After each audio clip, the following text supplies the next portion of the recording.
Yeah, it's saying streaming live. Check it up on YouTube. Yes, ma'am. Just check. Ajita, please check over it. Okay. It's live. It's live right now. And I'm going to record it.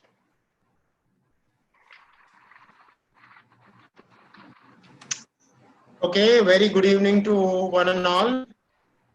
For this webinar series, second of series of spine module for today. I'm so happy to welcome you all on behalf of Mumbai branch of Indian Association of Physiotherapists. I am Ravindran, the host for this evening, and I'm happy to welcome you all.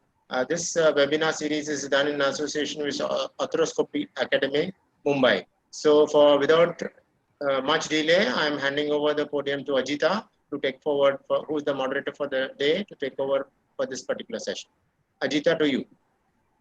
Thank you, Ravi. And a few instructions: keep your videos on off mode and mute your microphones to have a trouble-free lecture series this today. Thank you.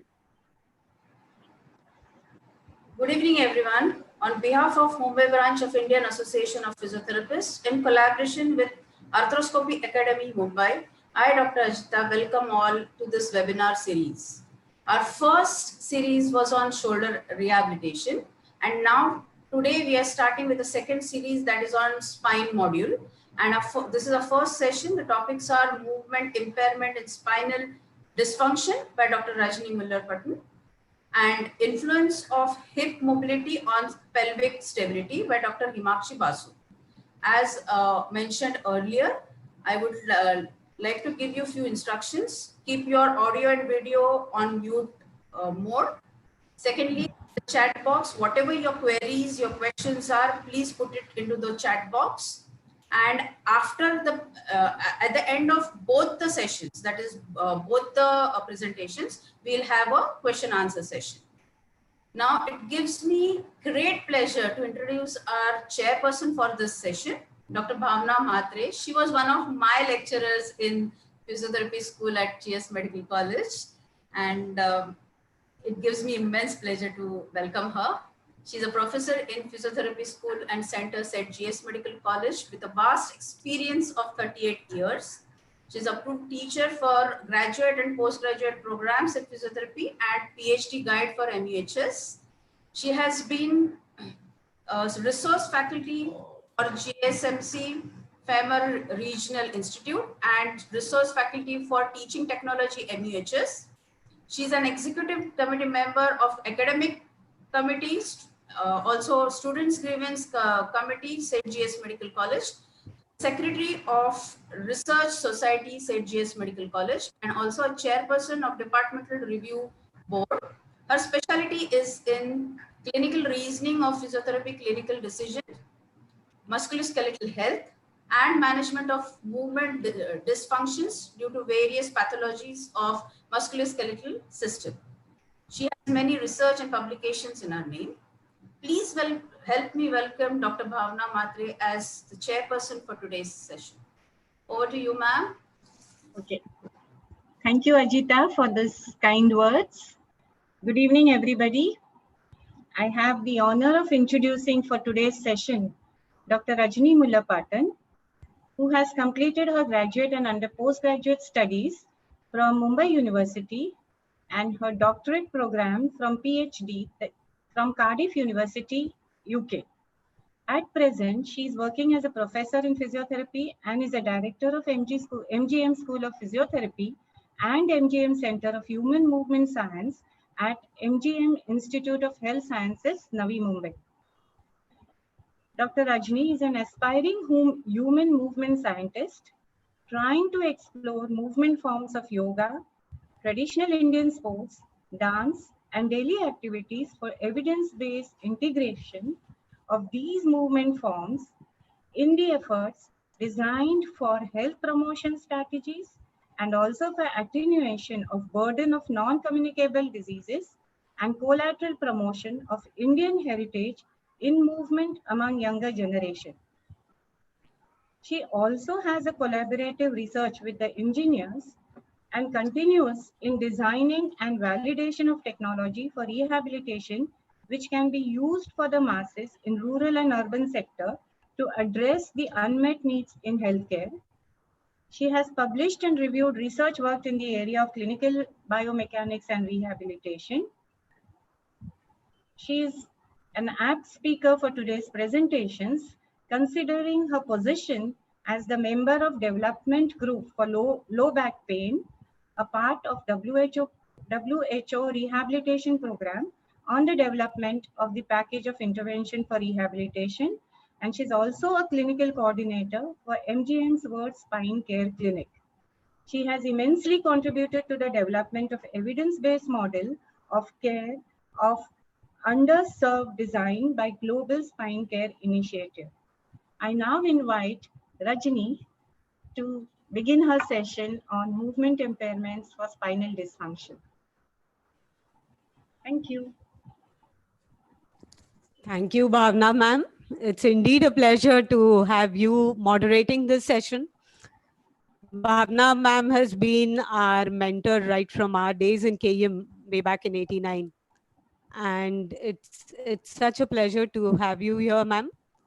Thank you for your introduction, and we'll get started with today's session. Thank you, Rajni. Thank you, ma'am. A pleasant greeting from the entire team of MGM School of Physiotherapy, which is a constituent unit of MGM Institute of Health Sciences in Navi Mumbai. To all our resilient therapists, I must say, who are fighting the COVID-19 battle in Mumbai and the rest of the country. Bombay branch of Indian Association of Physiotherapists has continued its commitment of offering such unique opportunities to the entire therapy community with such activities for continued professional development. I remember how much we used to look forward to these during our master's days in science. So thank you, Professor Maria Giandani, Professor Bhavna Matre, for inviting me to contribute to this session today. It's a very, very basic session. We are here to refresh the brain with a topic which lies at the core of our practice, and that is movement impairment and spinal dysfunction. Movement is very much at the heart of our identity. And this is very clearly stated in one of the guiding principles of the American Physical Therapy Association in 2013, which said that the identity of physical therapy is the movement system, which is the core of physical therapy education, practice, and research. So in this session, we will focus on how movement is impaired in commonly encountered conditions resulting in spinal dysfunction. And within the available time frame, let us focus on the lumbar spine, which is the commonly affected segment. Just allow me to move the slides.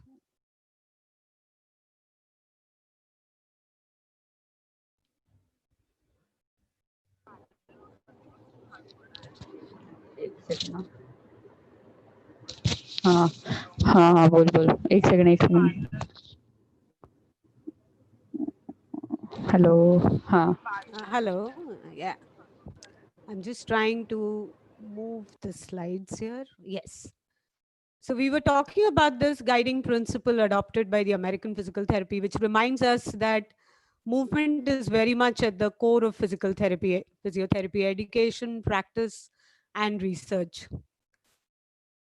So in this session, we're going to focus on spinal dysfunction and what are the movement impairments in spinal dysfunction.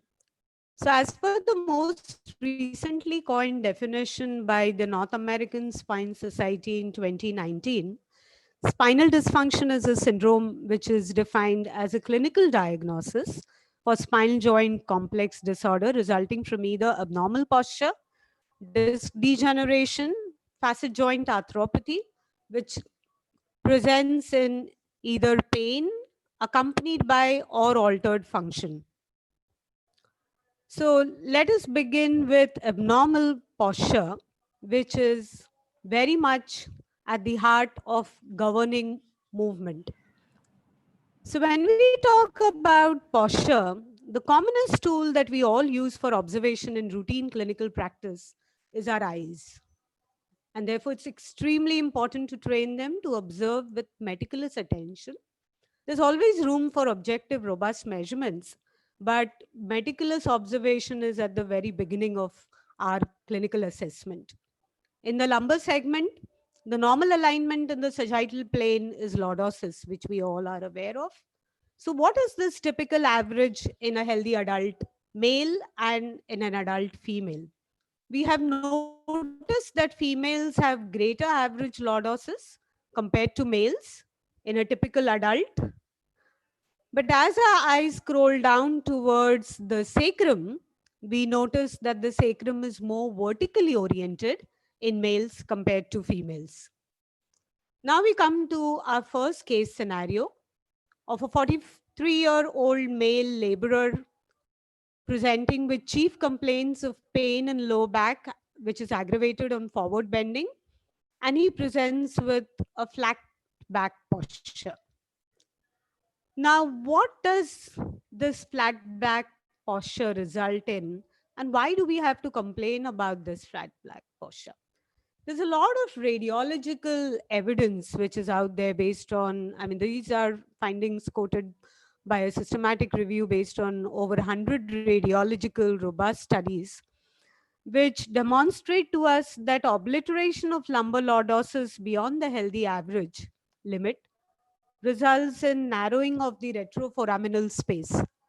And this narrowing of retroforaminal space then potentially irritates the nerve roots which exit from there. And it's commonly observed in conditions such as disc degeneration, during immobilization phase following surgical interventions, and in ankylosing spondylitis. Now, how does a flat back posture affect our posture in standing overall? So the associated postural impairment is a posterior pelvic tilt, which is very, very obvious.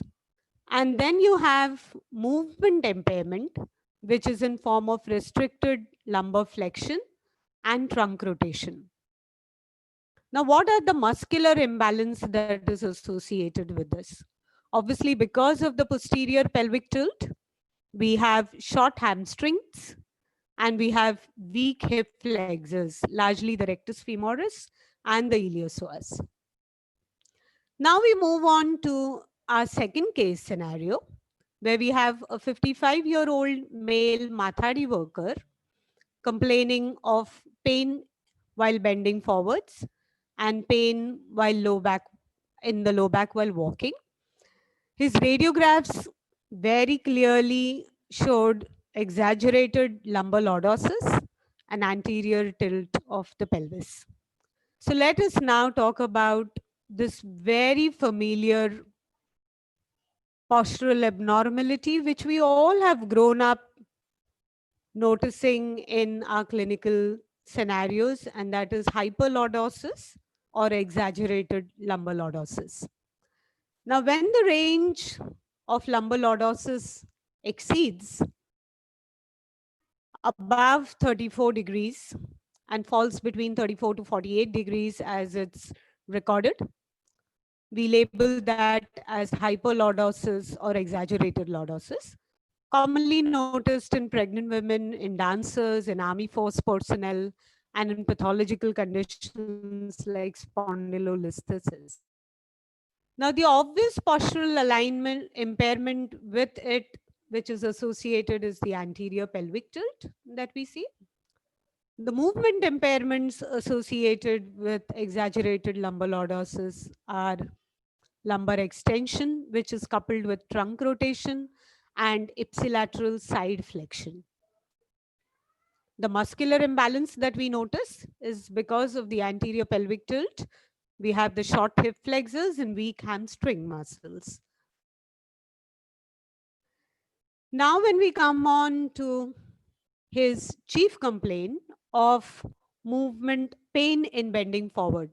So when this person complains of pain in bending forward, it's time to revisit the very basics that we all have learned about the lumbopelvic rhythm. Now, this lumbopelvic rhythm that we have heard about and studied and retained to a large extent is nothing but the lumbopelvic ratio, which is the ratio of change in lumbar spine curvature to change in the pelvic orientation. Now, in healthy adults, when we talk about forward flexion, it is the lumbar spine which contributes in the early phase, starts the movement, and then the pelvis contributes in the later phase. All along through the movement, it is the lumbar spine which remains ahead of the pelvis. And when we return from flexion to extension, it is the opposite. That is the pelvis which contributes in the early phase, followed by the lumbar spine. And hence, it's observed that the pelvis remains ahead of lumbar spine throughout the movement. Now, what happens in impaired motion or in impaired forward flexion or forward bending? The reduced range of movement in the lumbar spine in both chronic and acute low back pain, one major finding is that the entire range of movement reduces in these people. The contribution by the lumbar segment decreases further in both bending forward as well as bending backward. And when we say that it decreases to a large extent, and it's only evident in the very early phase, that's about 0 to 15 degrees of flexion. And when we return from flexion, we see a pattern which is contrary of what we saw in the healthy, the lumbar spine, which predominates in these people. Now, is it only that the reduced range of movement that we're talking about in the lumbar spine? It's also, in addition to the range of movement, reduced speed of movement. And this speed of movement is linked to fear of movement. If we carefully listen to the history that the patients present with, it's very, very interesting to hear that they are scared of moving. They actually fear that pain will be reproduced, and hence that fear of movement is linked to the reduced speed of movement. And another common observation is that these people are less movement aware. And because they're less movement aware, they just do not have that position sense of movement, which in the absence of pain we all have. And that is probably because of reduced postural control of the entire movement. So how does this reduced forward bending with lower lumbar spine contribution help the patient? And why is it something that the patient adopts subconsciously, unknowingly? That is to prevent the painful deformation in the posterior elements of the ligamentous spine. And that is what results in what we call as an in-phase coordination. An in-phase coordination is a rigid spine and pelvic component. And this is nothing but a protective motor control strategy which is adopted by patients to guard their movement to prevent further aggravation of pain. So when we talk about the lumbopelvic rhythm, only by noticing the lumbopelvic rhythm, we can group people with low back pain further in those in where the pain is provoked by flexion rotation activities, commonly noticed in disc prolapse, disc degeneration, or postural pain, where there's less contribution of the lumbar segment to flexion. And another subgroup of those patients where the pain is provoked by extension rotation activities, where there's more contribution of the lumbar segment to flexion. And these are the common conditions, that's facetal arthropathy, lumbar canal stenosis, or spondylolisthesis that we observe these in. So it's amazing how much of information we can gather by meticulous observation of lumbopelvic rhythm with a clear understanding of the fundamental rhythm and how it operates in a healthy adult, and then trying to contrast that over a patient in routine clinical setting. Another common complaint other than pain in bending forward is pain in the low back while walking. Very, very commonly that our patients present with this. And here, when we talk about walking, we'd like to emphasize on motor control of it, and not only on spatiotemporal variables or kinematics and kinetics of gait, because motor control is extremely crucial for maintenance of the spine posture, for the stability of the spine, and thereafter the movement of the spine. So from now on, when we talk about gait of people with chronic low back pain, we will talk about the muscle activation pattern along with the biomechanics. So when we talk about the gait variables, the most simplest ones to observe and even to measure in a routine clinical setting, nowadays it has become even more simpler with a camera inbuilt in our mobile phones, that it would be possible to record a video of gait and look for these spatiotemporal variables. So when we look at the spatiotemporal variables, one of the cardinal sign which is emerging for even overall health is gait velocity. This is a very robust tool that we physiotherapists are trained in assessment and in interpretations. So let us pause here for a moment and try and see how does the gait velocity change in these different conditions which contribute to low back pain. If you notice here that in disc degeneration, the velocity reduces by 14%, by 25% in chronic low back pain, and a mask reduction in gait velocity in lumbar disc herniation. And that's largely because the pain intensity here is much higher. If you just go back to your case records and retrospectively look at them, you will realize that the pain intensity, even in the numerical pain rating scores, would be something like 8 and 9 or 7 here. Whereas when you talk about these two conditions, that's chronic non-specific mechanical low back pain and disc degeneration, we're talking about pain intensity of about 5 to 6. So that could probably the reason which affects this gait velocity differently in these different conditions. But what's important here to pay attention to is this y-axis. So when we look at this y-axis, on the top, it is gait velocity in meters per second.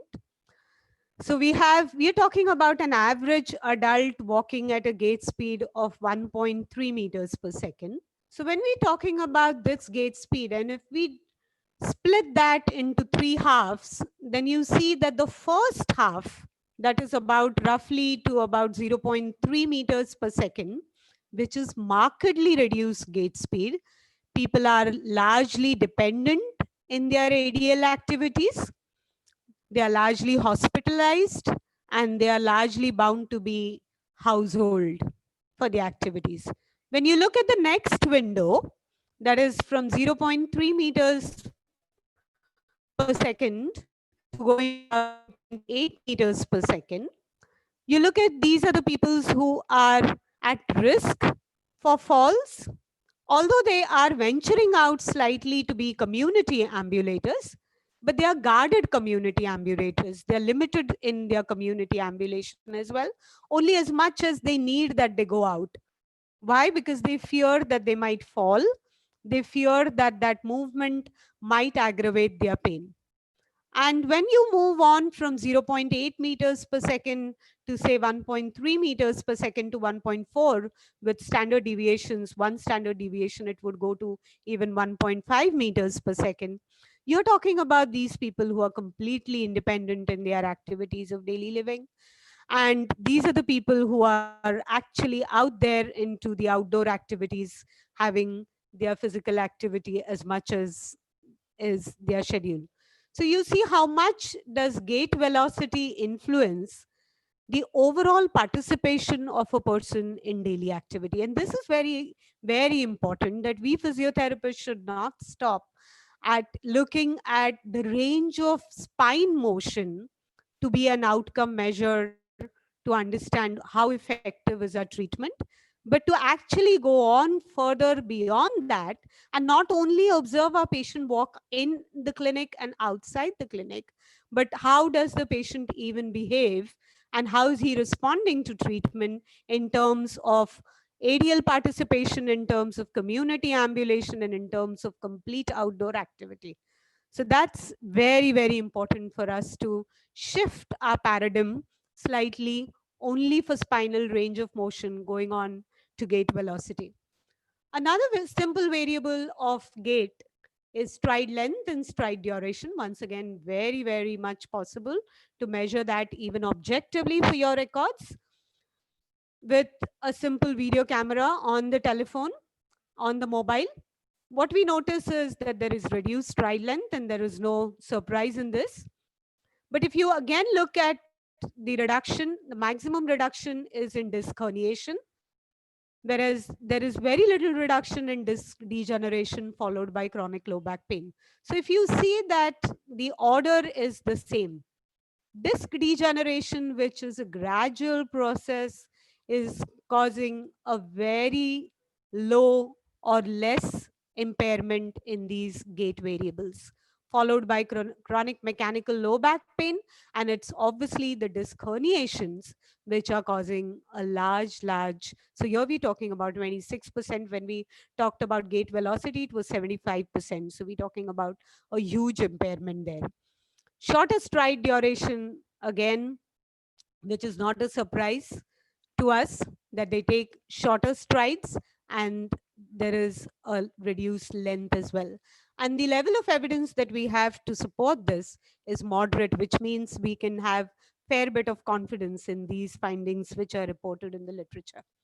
And now we come on to the kinetics of gait, and a very important and robust variable which tells us about the kinetic or how does the person respond to during gait when the foot strikes the floor is the ground reaction force vector. So typically the ground reaction force vector has two humps. The first hump is during heel strike, and the second taller hump is during push off. So when we see patients with low back pain, we notice that the second hump is generally during push off is which is lower. That means people are pushing off with a lower ground reaction force vector compared to healthy controls. And we will then move on to as to why do they do that. But before we go there, let us understand what's happening with the muscle activation patterns. We all are aware of the very important role of erector spinae activity. And however, we do have the deeper muscles as well, but of course, measurements do have their limitations. And so does surface EMG has its limitation, and therefore a lot of studies would report erector spinae activity, which is very, very obvious. Although we love to believe that there's a lot happening in the deeper layers as well, but because we cannot measure them, there is very limited evidence into what is actually going on there. So there is moderate evidence to indicate that there is high activity in the erector spinae muscles in people with low back pain.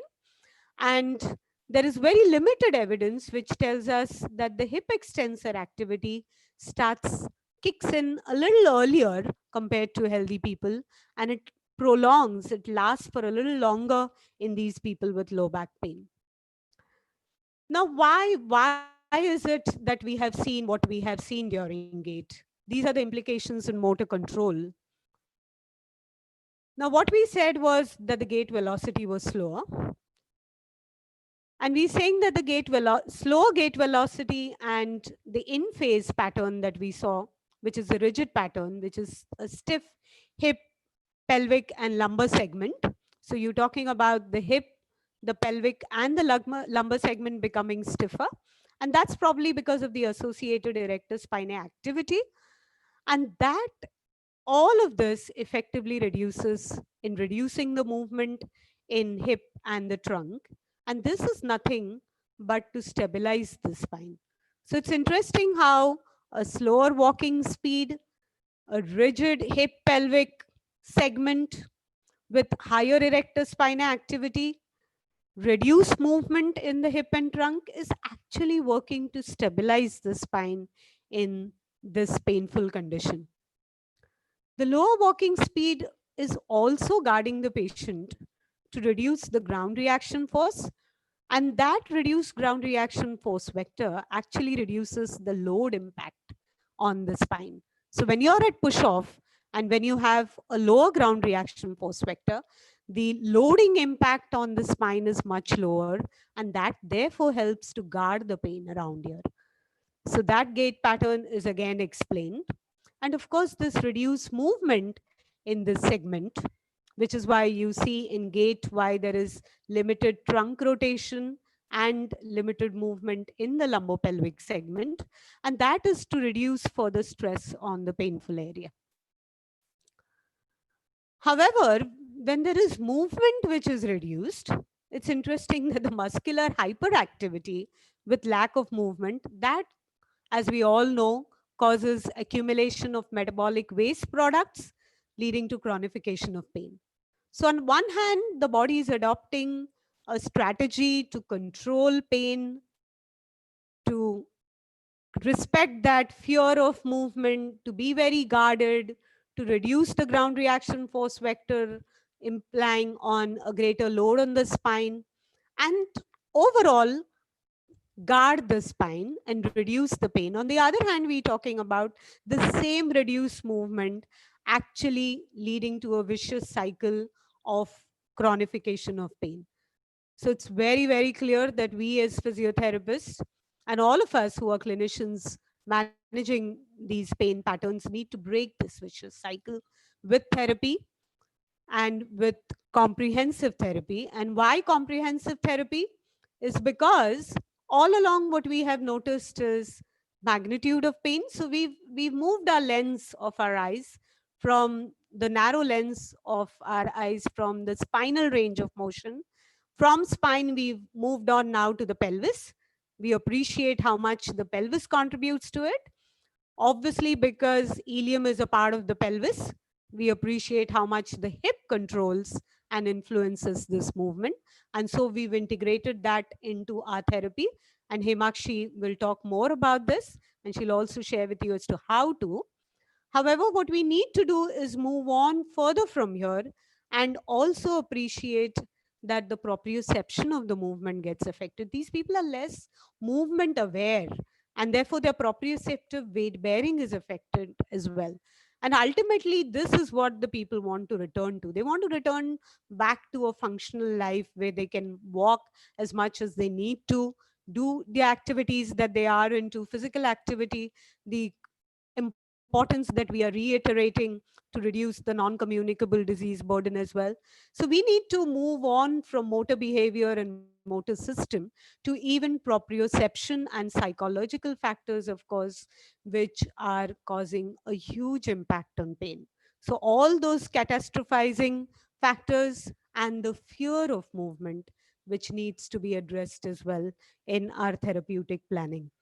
So all along, what we want to emphasize on that we adopt a much wider lens in both assessment of movement as well as rehabilitation of movement in these people with chronic low back pain, in these people with spine dysfunction. So here is the team of MGM Center of Human Movement Science, which contribute to the ongoing work in this area. And you're most welcome to visit the Movement Science Center and also the website, where we have website to Movement Science and also the World Spine Care Clinic at MGM.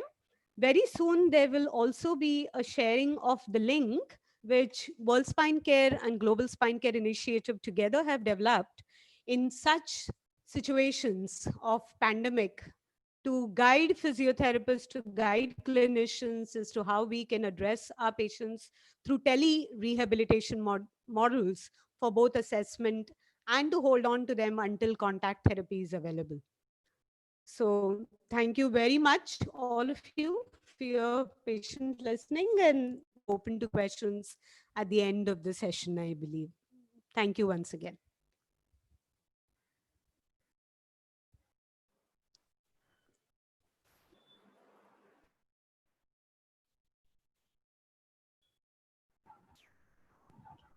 Thank you, Rajni, for such informative session.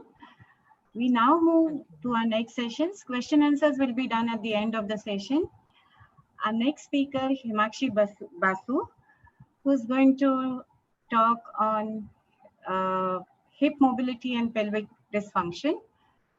She needs no introduction. We all know her in Mumbai as a kinetic control coordinator, and she conducts workshops. She has a extensive private practice. Her clientele includes all the films, television, sports, celebrities, and she's very interesting in sharing knowledge by conducting workshop. And I would really like to thank her because she was instrumental in getting the gurus of kinetic control, Sarah Mottaram and Mark Comofort, from whom most of us have learned in not only in Mumbai, but all over India. Thank you, Himakshi. Okay, I now invite you to start your session. Thank you, Bhavna ma'am, for such a generous introduction. But I must say that Bhavna ma'am has been my teacher when I was teaching. So it's been a great pleasure. And I think we all have evolved, including Bhavna ma'am has always been around to learn the new and the current concepts. So it really makes me, it tells me that I hope I can be as enthusiastic as you are in so many years of your practice. I think she always wants to learn a lot more always. So thank you so much. I will just share my screen and then go ahead. Yes.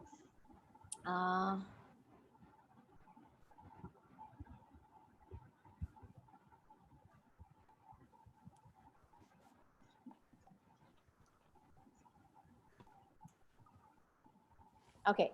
Can everybody see the screen? Right. Okay, so my topic today is influence of hip mobility on pelvic stability. The reason I chose to talk on this topic because I wanted to give hip the credit it deserves. It's been around and it's been existing for many years, but I think we always leave the poor hip aside and we always connect it to the larger joints and the bigger joints like the lumbar spine and the knee joint, the cervical spine. So the reason why I decided to take this topic is to just throw some light where people start thinking about the hip as a very important part of your musculoskeletal system. I'm sure everyone is assessing and managing treatment specific to their spine and hip issues in your musculoskeletal dysfunction. But my question to everybody is that how many of us really give importance to the hip for patients in low back pain? We have done a lot of core stability, as Dr. Rajni had talked about, that we need to work on your muscles. We've done a lot of strengthening. We've done everything to take care of the low back pain, and it's all there. Everybody does it, you including me. But how many of us feel that the recurrence level is very high? Now, there are a lot of reasons for recurrence. Today, I'm going to try and highlight one of the missing link which is responsible for recurrence. I want to ask, everybody should ask themselves, and I wanted to put this as a poll, that how many of you specifically assess and treat the hip mobility for any spine related issue? Now, if many of you are doing it, then I think my lecture is not going to make sense to you. But those who have not been giving it a thought, I think this talk of mine is just to make sure that you start thinking about it. I'm going to just give you a quick review of what I'm going to cover. I'm going to cover the concept of regional interdependence. I'm going to cover the relationship between the hip and the pelvis, anatomical and biomechanical. Going to cover the dysfunction of the pelvis and spine related to hip, assessment of hip and spine complex, and what is your targeted treatment intervention. Now, this is a very interesting paper. It's a very excellent paper done in 2007, and it is done by Joshua Cleveland and Robert Weiner. And they talk about regional interdependence, which is nothing but a relationship that exists between two different body parts which are not related. Now, this concept was talked about many, many years ago. And I'm giving an example, and we know that the hip influences knee impairments and foot impairments. We all know that, right? But we do not know that the hip also influences the lumbar spine and SIJ issues. This paper discusses how if you treat the hip, it gave you positive results for patients suffering with low back pain, knee pain, and foot problems. And that's why they talked about that this time has come to actually understand what is regional interdependence in our clinical practice. This is another article, again, written by Weiner and Joshua in 2013. And they re-established this concept of the regional interdependence model. And they also explain its clinical relevance, how it is extensively important and used. What they talk in this article is that if you treat one joint or a region, how it influences the outcome and the function at another joint, which has got no relationship to that area. So I'm going to give you a few examples, like how we treat the thoracic spine. And we see changes in our cervical impairments and our shoulder impairments. Christopher Powers and Souza have written a lot of articles and given evidence that how if we treat the hip, it can alleviate pain in the knee and improve knee impairments. So in short, you can have pain in one area due to a problem elsewhere.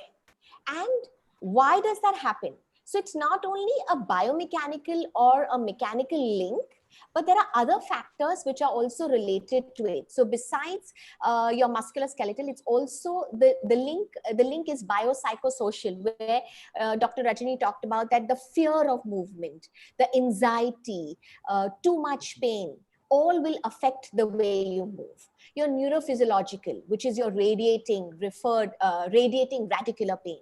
Your somatovisceral, which is, a lot of times we get left shoulder pain because that's referred pain, referral from your heart. And we have the right side shoulder pain because of any liver issues. So it's not just the mechanical link, but it has a lot of factors: cortical link, biopsychosocial, neurophysiological, and somatovisceral. And we need to remember that we do not only assess the body part individually. So we need to look at the body as a whole. We do not only look at the area above or below where the pain is existing. So this just reinforces and reiterates that your regional interdependence is important. It plays a very important role in clinical practice. Now, here is the evidence of all this, what I'm talking about. For example, the lower quarter as well as the upper quarter. So today I'm going to only talk about how hip influences the spine. Vandelin and Hoffman have done a lot of studies where they've talked about that hip internal rotation deficit affects patients with low back pain, or rather the hip movements affects people with low back pain. This is a very important topic, and that's what I'm going to take through in this talk. We're not going to talk about the others. We already know how hip is related to the knee. Christopher Powers and Souza has talked about that how patellar tendinitis or medial meniscus strain are the result of one of the reasons. So we treat the knee because it's a knee impairment, but when we treat the hip, how the knee impairments become a lot better and you get positive results. Similarly, how a pronated foot or a flat foot will change if your hip is intervened. So hip influences your foot.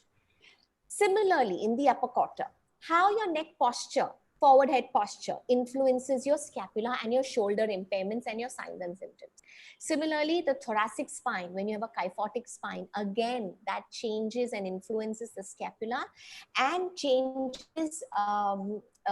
produces shoulder impairments and signs and symptoms. Similarly, in the neck, how neck influences your elbow. We have had elbow pain, we've had tennis elbow. Now, tennis elbow has many, many subgroups. One of the subgroup is the somatic or sympathetic maintained elbow pain. How the neurophysiology also plays a very important role. Have you noticed that when I treat the neck, my tennis elbow becomes a lot better? And I'm not talking about any radiating pain or any referred pain. A lot of us, I mean, in my clinical practice, I've also seen that patients who have an, as you call, like an unstable, not an unstable scapula, or maybe I would say a scapula which is not aligned and is either downwardly rotated or anteriorly tilted, will land up developing a tennis elbow. So when you talk about the tennis elbow, you always look at the wrist. We examine the wrist and we treat the wrist. But it has been proven, there's enough evidence that if we work on the neck, we can change the symptoms on the elbow, which again establishes a link between two different body parts. That is the purpose of this talk, that how hip influences the spine and why are we not looking at the hip when we talk about patients with low back pain. Let me bring you a little bit of a link between the hip and the spine. So what is this link between the hip and the spine? We have an articular link, we have a myofascial link, we have a biomechanical link, and we have a functional link. I'm going to talk about each topic just in gist so that it completes and makes you understand what is the point I'm trying to drive. Relationship between the hip and the pelvis, the anatomy. Okay, now we are going to talk about that how the articulation and influence, how the articulation influences the, what I mean is how the acetabulum orientation influences your hip movement. Now, besides the orientation of the acetabulum, even the shape and the morphology of the acetabulum causes a lot of changes in your SIJ, your lumbar spine, and your hip range of motion. Now, I would normally explain or take an analogy of your hip joint to your scapula, to your shoulder joint. Both are ball and socket. So if I would take the femoral head as your humeral head, I would say your glenoid, compare your acetabulum to the glenoid, and your ilium, your pubis, and which is your third, the ischium, ilium, and the pubis together, which forms your pelvic bone, is similar to your scapula. So any orientation in the acetabulum is going to change the hip movement. Christopher Powers has written a fantastic paper in 2015 where they have talked about how the sagittal plane of the pelvic motion influences your transverse plane hip motion. So they talked about that how your internal rotation at the hip causes anterior pelvic tilt and how external rotation at the hip causes posterior pelvic tilt. And they found that this coupling between the two was very, very strong in all ranges from neutral hip, that's 0 degrees of hip, to 90 degrees of hip flexion. And they realized that because of this robust coupling between the two, each one will influence the other. And that is why it's very important to give hip its credit, examine the hip, and why ask ourselves the question why we do not examine the hip for any patients with low back pain. The point, a little more we need to explore at the hip, and we are going to talk on the muscle influence, right? So we have a lot of muscles which go from your lumbar spine via the pelvis to the hip. So we have the psoas, which goes from the lumbar spine via the pelvis, attaches to the hip. We have quadratus lumborum starting from the lateral spine to your ilium. We have erector spinae going from the lumbar spine to the sacrum, and that's all the muscles coming from above. You also have the muscles coming from below, which is your glute max, as well as your G mid, and your hamstring, which connects your hip to the pelvis. So it's all about the balance between these two muscles groups, muscles coming from above from the lumbar spine, and muscles coming from below, which is attaching to the pelvis. And if this balance is maintained between your stabilizers and your mobilizers, you will have a normal alignment of your pelvis. Any imbalance between these two group of muscles, it's going to influence your posture, which is what we use in our day-to-day activities. And therefore, it's going to influence your hip range of motion, and it's going to influence your lumbar spine range of motion. Giving an example of your glutes, a lot of us have seen that we have hams tightness. And why do we feel the hams are very tight? And the reason being that they are working too much. And why do they work too much? Because they are biarticular muscles, and they always take over when the glutes, which is a synergistic stabilizer, is working inefficiently. So when this mobilizer efficiency or mobilizer overactivity is much more compared to the stabilizer activity, it's going to create a lot of pelvic tilts, either anterior or posterior. And usually when the hamstring overwork, we know it's more posterior pelvic tilt, creating again a lot of forces on your lumbar spine, compensatory effects on your lumbar spine and your hip, giving you lumbar and hip impairments. So this is again reinforcing that how the pelvis and the hip are connected at every single time in your activities of daily living. And because of this linkage, it's again, we need to ask ourselves question, why are we not assessing the hip for any SIJ, pelvis, as well as lumbar spine issues? Let's now go to the next point, which is your biomechanics, your movements. Now, what are the movements which happen at the spine, the pelvis, and your hip? How are these movements linked to the hip? Now, normally when we talk about the hip, we are talking about movements like flexion, extension, abduction, adduction, internal rotation, where we are talking the femur is moving on the acetabulum. Okay, but now when we talk about closed kinetic chain, we are talking about how the pelvis is moving on a fixed femur, right? So when you talk about sagittal pain at the pelvis, we are having anterior and posterior pelvic tilt, whereas at the hip we see flexion, extension. In the frontal plane, we are talking about the pelvic drops, especially when with every step you take, versus your at the hip you see abduction, adduction happening. And in the horizontal plane, we are talking essentially about the pelvic rotation in walking when you take your step forward. So it again means that pelvis moves on the hip. There's a constant relationship between the pelvis and the hip. So again, I ask the question, why we are not assessing and not giving hip its credit for its examination and treatment for lumbar impairments or lumbopelvic impairments. Functional. Now, this is your combined movement. This is another biomechanical relationship. This is your functional movements. Now, in your day-to-day living, we know that we are constantly moving, and we are not moving in one plane. We are moving in different planes. So let's talk about a few functional movements. This is your forward bend. This is the most common movement which happens and we all perform. And this is a movement which we talk about that I've got pain when I'm bending forwards to pick up something. Whether it's disc is an issue or a joint is an issue or a ligament is an issue, it doesn't matter. What it matters is how we move and where we move. Where is the movement starting at? Now, with the forward bend, we know that the movement takes place at multiple levels. So we know that at the lumbar spine, we need to have 40 degrees of movement, and it has to end with the hip with 70 degrees of movement, and last with the pelvic with a posterior pelvic tilt.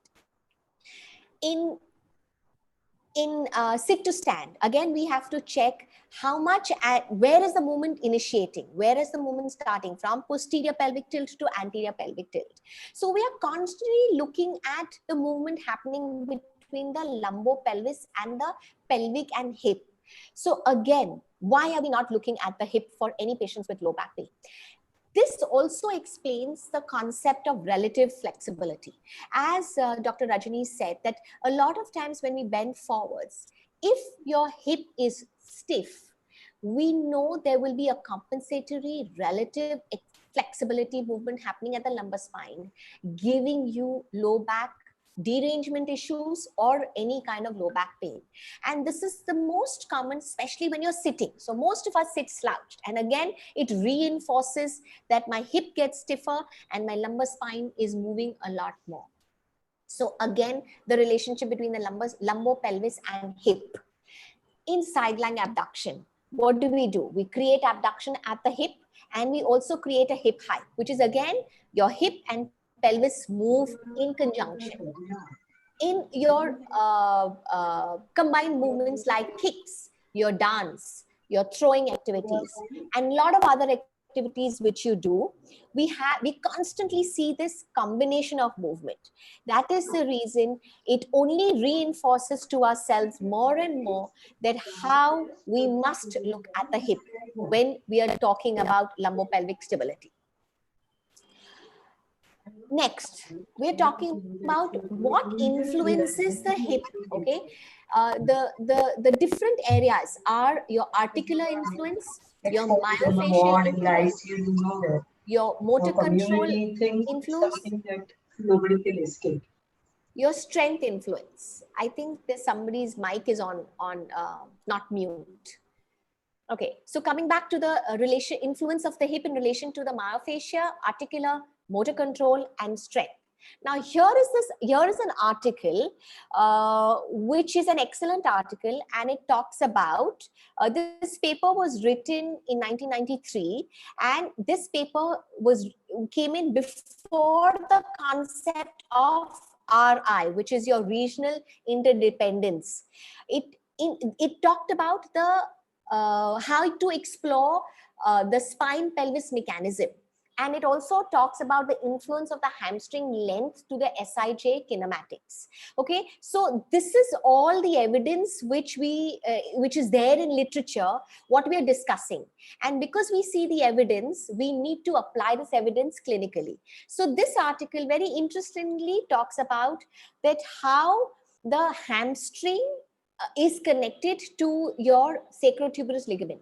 So there are few fibers of the hamstring, which is your biceps femoris, which blends with your sacrotuberous ligament, which again blends with your sacrum. So there is a strong connection in the kinematics between your muscle and your ligament, which eventually alters. So you know that when you have a short hamstring, how that will clinically affect your pelvis stability, especially in walking. So all this clinical implication are talked about in this article. It's again, I just talked about how forward flexion and the relative flexibility at the lumbar spine and the short hamstring creating a posterior pelvic tilt and causing relative stiffness at the hip is going to give you lumbopelvic impairments. This is the article which supports that relative flexibility, which we talked about just some time ago. So again, there is enough evidence in literature which talks about what we are discussing today. Now, the articular. What is the articular influence on the hip? Now, this paper is an excellent paper which talks about the hip's influence on low back pain. And it very nicely describes a distal link to a proximal problem. And it talks about that how hip rotation deficits, especially in a pathological hip, causes changes in the alignment of the spine. Of course, it affects the muscle length and its forces. So this change or this biomechanical link between the hip and the lumbar spine in this article is called hip spine syndrome. And all the papers so far is talked about the same linkage between the hip and the spine. And that's why I repeat the question again, why are we not looking at the hip seriously whenever we are dealing with patients with low back pain? This article also prove. So in this article, I just want to mention that they found that there was a symmetrical or there was a bilateral involvement of your internal external rotation restriction, internal more than external, when you are associated, when there was a low back pain associated with it. But when it was low back with your SIJ, they found asymmetrical differences. So your internal rotation on the side of the SIJ was more affected than the internal rotation on the non-affected side of SIJ. So it's an interesting article. It only talks about the articular rotation deficit, and this paper supports it. Another link is a lot of us do as a movement test, and this is also a test which we do in our kinetic control, where we talk about the prone internal rotation test, and we internally rotate the hip, and how internal rotation deficit will bring and move the pelvis with it. So this again, the evidence for this test, this paper which I was talking about, supports this test. So we have enough evidence which talks about the linkage between the hip and the pelvis. This is another very interesting article, which again talks about mobility deficits with hip flexion and medial rotation. Now they found that people who have hip flexion and internal rotation deficit plus had hip impingement test positive, they had the worst low back pain, and therefore they had the worst what we call HSS, which is your hip spine syndrome function. But people who had low back pain but did not have any hip mobility deficit, they did not present with that bad your hip spine function. So they had a better function. So this paper talks about this.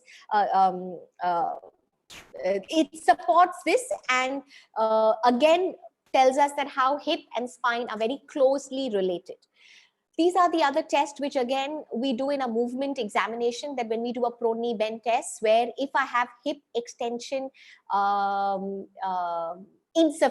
deficit, how I'm going to move more at my lumbar spine.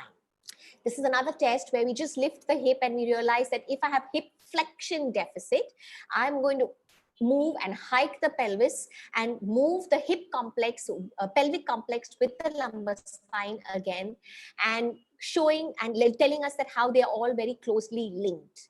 Then we have the supine. This is what Shirley Salmon talks about, that if I do a bend knee fallout test, how it tests my external rotation, external rotation mobility deficit, which will influence my lumbar-pelvic stability. So all these articles and all these tests is enough evidence to prove what we are saying.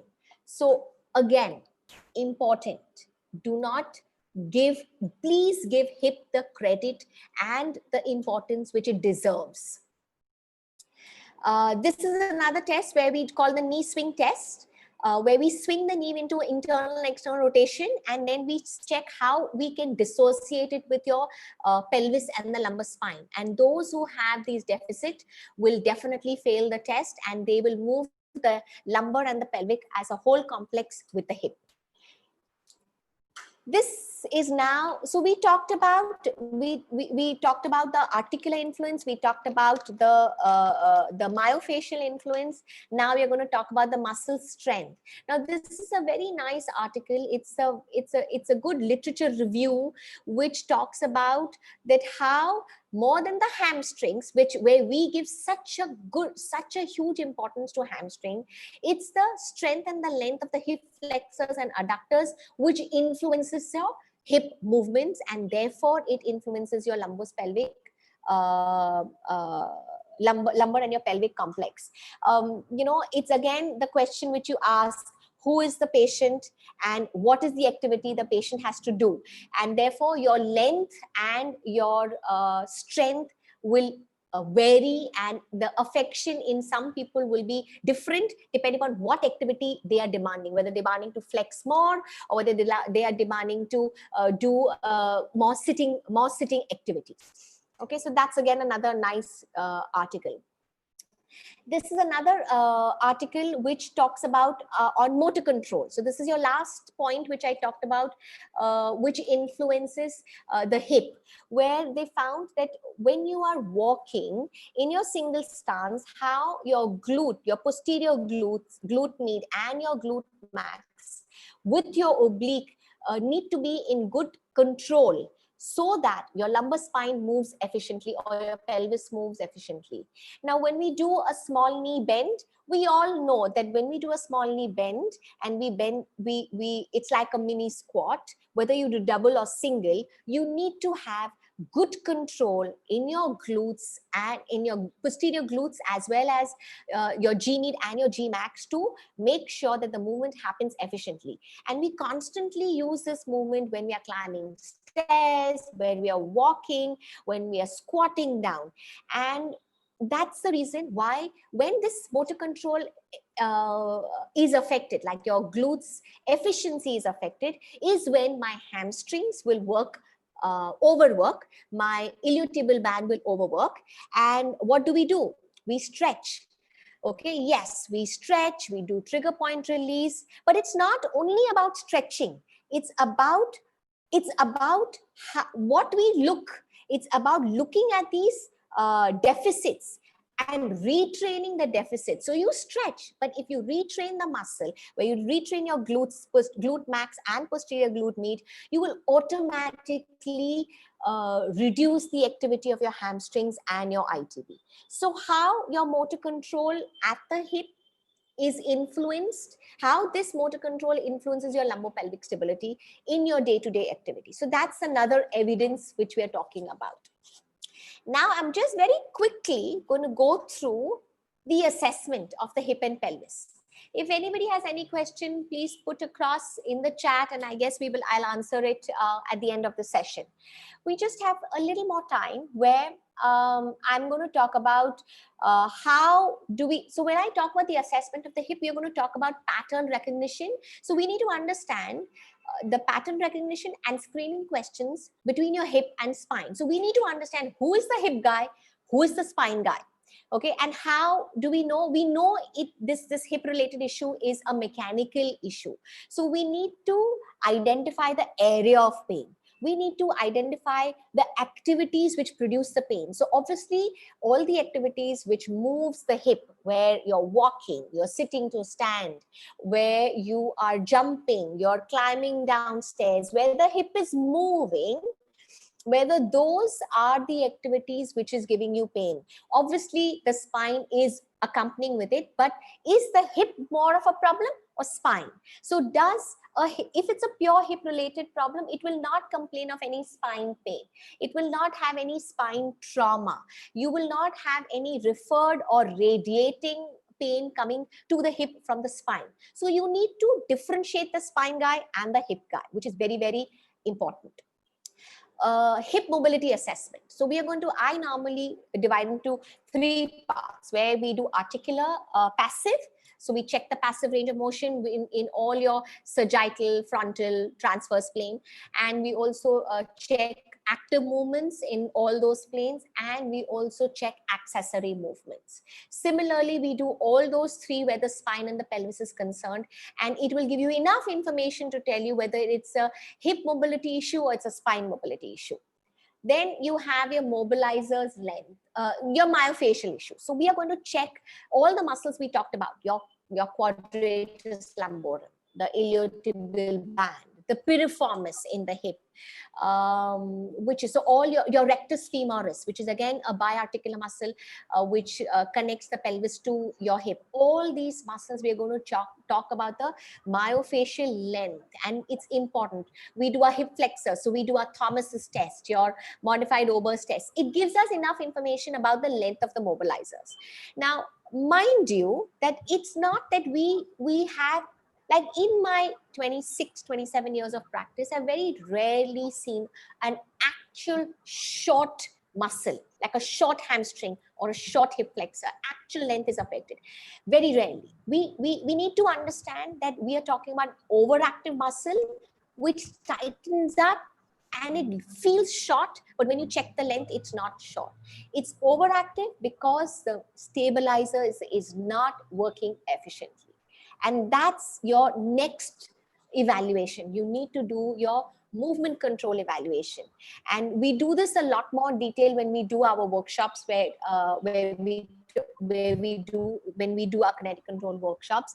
But I'm going to in my management talk about one aspect and show you how it works. So we need to understand its importance and how the glutes and the rotator stabilizer control. So when we retrain our glutes and rotator stabilizers at the hip, how it influences your lumbar spine and SIJ. And I'm going to show just the posterior glute med a little in detail, which I'm sure we all are doing. But just to complete the whole lecture, I'm going to do that at the end of the session. So this is your stabilizer retraining. So I've put it as stabilizer inhibition is what you will evaluate, but you're going to retrain them. Functionally, what are we looking at? We are looking at all the regular movements, forward bending, because it's required to pick up things when you bend down, and it's a normal activity we all do. We are going to check your when you do a forward bend at one go, it gives us enough information which muscle is working overworking. Like the picture I showed you earlier, the hamstrings working more, it's short, it's overworking, not allowing, keeping your pelvis into the posterior pelvic tilt, not allowing the hip to move into flexion, and compensating excessive movement at the lumbar spine.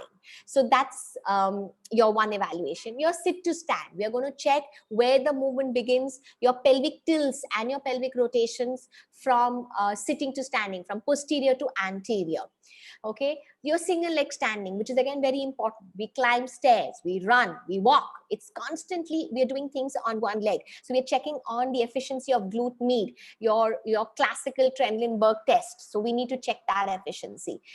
And we are checking walking, and essentially we're checking the pelvic rotation and walking, because we need to have good pelvic rotation, which will give you good hip rotation, and which will eventually have a smooth lumbar spine rotation. So that's your quick assessment of your hip and your pelvis. Your treatment intervention. Now, because we are talking about mobility, yes, I'm going to talk about treatment interventions where we need to restore mobility right now. And we are very good at it. All therapists, including me when I was into manual therapy, we are very, very good at restoring mobility. And we are very, very good at even identifying a restriction than an uncontrolled movement. So we can use your all manual therapy techniques for your articular restrictions, whether you're going to use passive, active, you can use all your manual therapy accessory movements for improving your articular mobility.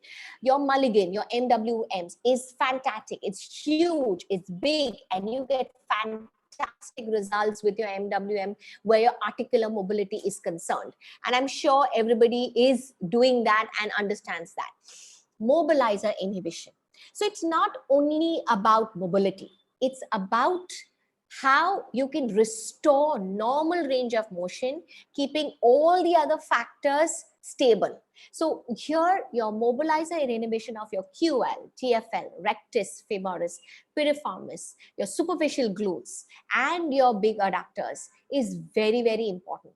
And how are you going to calm them down or inhibit the mobilizers? We are going to stretch.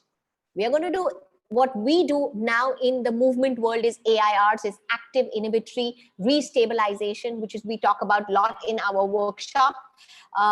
We are also talking about myofascial release, trigger point release. We're doing all that. But think about it. Can you keep stretching for the rest of your life? Like I've had patients tell me that I have been stretching my hamstring for the last 5 years. Damn, if you're going to stretch your hamstring for the last 5 years, it should have been really long by now. Why is it still so stiff? So it's all about restoring stabilizer efficiency. So improve your stabilizers to reduce the activity of the mobilizers. Next is your active range of motion.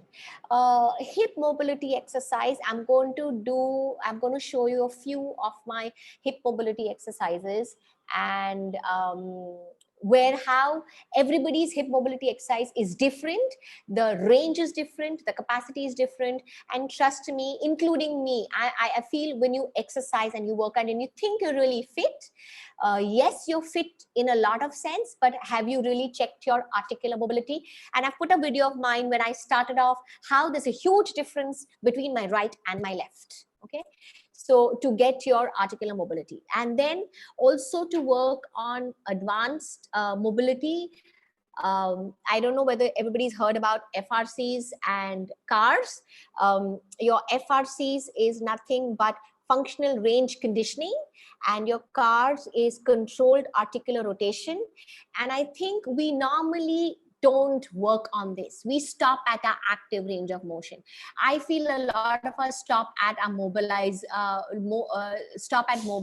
inhibition, where we only stop at stretching. But if we add the stabilizer efficiency and we add active mobility in different in different planes, and then take that mobility advanced to CARs and FRCs, you will see that you will not have patients complaining of low back pain. Now, I'll just talk in brief with FRCs. Your functional range conditioning is nothing but you work on your full range of motion, active range of motion, and you work on your inner range hold. So you work on holding the rotations at different angles. So it's only talking about muscle efficiency, and your CARs, which is a part of your functional range conditioning, is your controlled articular rotation. It talks about how I can basically have full independent range of motion in every angle. Okay, and it's independent and it can move independently, because if we don't achieve that, then you will have to depend on the other joints elsewhere for its mobility. I hope everybody understands what I'm trying to say. So the point is that we need to look at the whole complex. Okay, not and I said again, and I'll repeat again, that how we must give hip its credit and its importance it deserves. So I hope the talk eventually makes you think about the hip. Okay, so I'm going to, okay, I'm sorry, hold on. I'm going to mute, sorry. Okay, so this is my one of my star girls at the clinic, who's a fantastic yoga person, and she has incredible mobility. And so she was kind enough to do this whole mobility program for me. And this, we are talking about how we're doing your adductor mobility or length exercise, basically working on your adductors in terms of opening your hip into abduction and external rotation. Then we have, hang on, yeah. Now this is again working on our adductors. I'm sorry, just hold on. Yeah, so this is working on your adductors, where we do this butterfly very often, but it's very important. Can you see how much more she goes in full flexion of the lumbar spine? And I can't do that, and many of us can't do that. But what is really important is that we maintain and we dissociate your pelvis with the lumbar spine and the hip.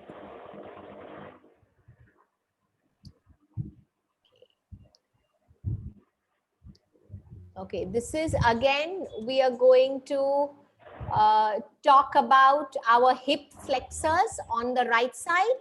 And can you see the internal rotation which she has?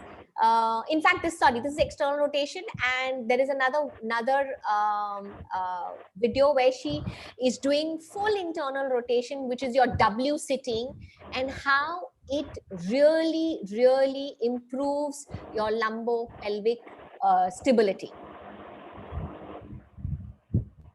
Yeah. So this is again a 90-90 hip mobility exercise. It's an excellent exercise. You're working on external rotation of one side and internal rotation of the other side. Can you see the difference for her on the left hip? She is very stiff internally compared to the right hip. And they're both facing each other, so you might get a little confused, but her left internal rotation, can you see, is more restricted than the right internal rotation. So these are a few exercises which you can work on your patients and get them to move better once the pain is taken care of. Yeah. Now this is what I mean. Now, I can't do an FRC, so I can't do any.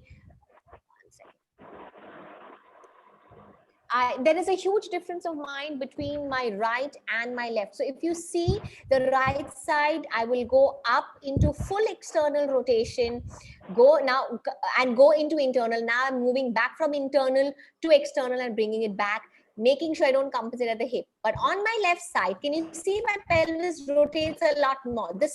I'm much better now. This is what I started doing long time back. And it about 2 months ago, so it's that picture. Sorry, it's not completed fully, but there is, can you see my hip hike on the left is a lot more than on the right. And the agenda or the thing for me to explain is that how even I may feel fit, look fit, I have no back issues, but I still have asymmetrical hip range of motion, which influences my pelvis and the lumbar spine. And at some point, it may trigger with low back pain or impairments. Okay. Your stabilizer intervention. So what is your stabilizer intervention? We are looking at the role of your synergists. So we talked about hip abductors, which is your posterior glute med, with your TFL. So when we do a small knee bend, double or single, we don't want our knee to roll in. Okay, then the rolling in, the medial rotation of the hip is controlled by your posterior glute med. And if we do not concentrate on that, I'm going to have my TFL work excessively. So when I squat or when I climb stairs, I am having a knee impairment. So I have patella tendinitis or medial meniscus strain. I treat the knee, which is great.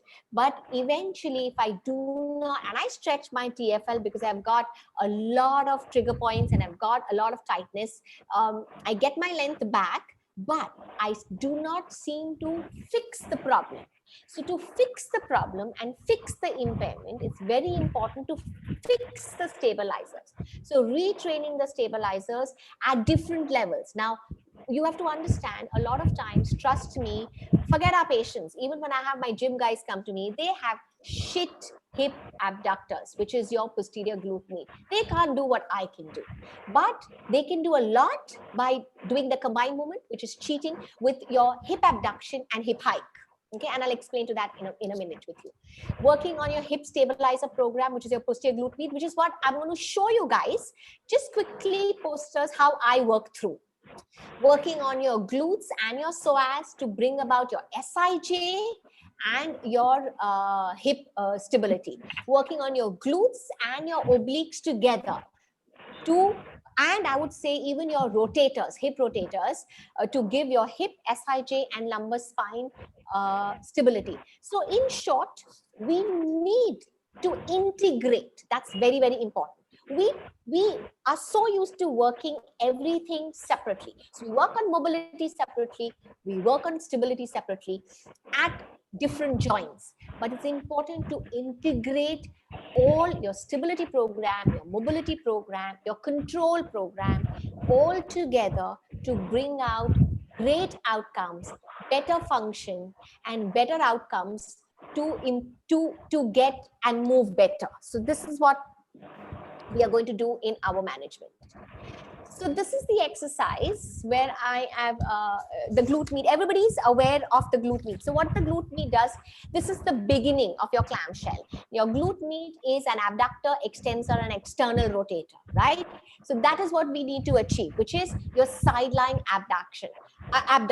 Trust me, not even Forget the patients. I want everybody to go back home and try to isolate and actually get your G meat working at 45 degrees of hip abduction without hiking the pelvis. And it's going to be difficult if you don't train, because the linkage between your hip, your pelvis, and your SIJ, which works together. So if my patient do not get, if they fail that test, this is what I do. So I start them with a clamshell, making sure feet are together, heels are together, pelvis is in one line, where I tell them, imagine your hip are your headlights and they're facing the front wall. And where her hand is kept, I insist that they elongate the waist. So I tell them, take the waist away from the shoulder and bring the waist, bring your hip more towards your heel. So create a little balance and neutral spine between your lumbar spine, your pelvis. So we are not arched, we are not anteriorly tilting the pelvis. We get them into one straight line, and all you need to tell them is roll your hip, roll your knee up and back, keeping all your key points, your hip headlights intact, your heels together, because when you gently squeeze your heels together, it activates your deep rotators, lateral rotators of the hip.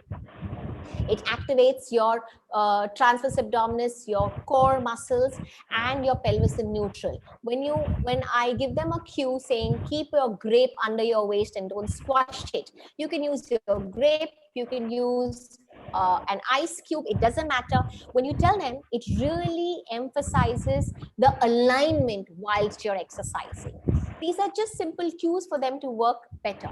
Then next, what I do is we can do the same exercise by keeping both your ankles unsupported. So if you just raise your hip ankles into the air and do the same exercise, it's going to make it a lot more tougher.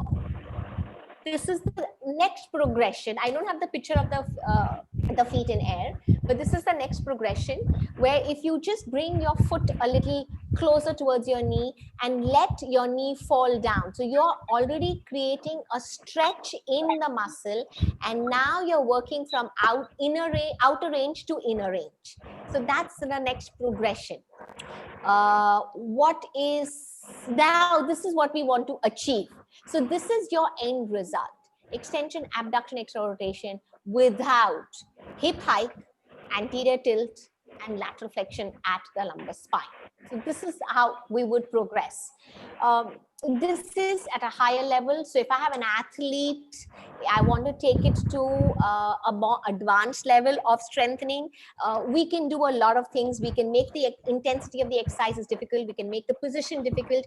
I can make it unstable. So I can add a lot more perturbation under my hand. So I can have a foam, the Eric's foam under my ankle or under my arm to make the exercise a lot more difficult.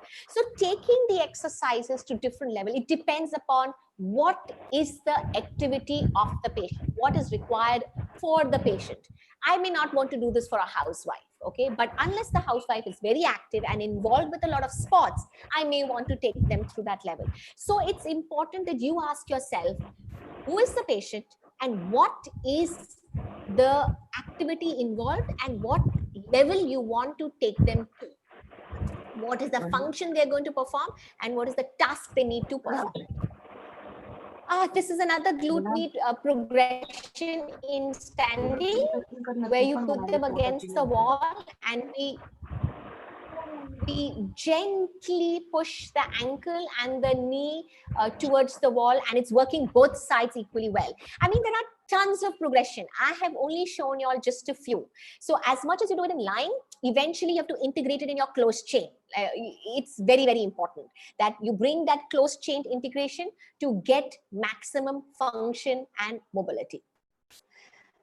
This is exactly what I was talking about. So we can skip the spine. What is the take-home message? Okay, what have you understood from this whole talk?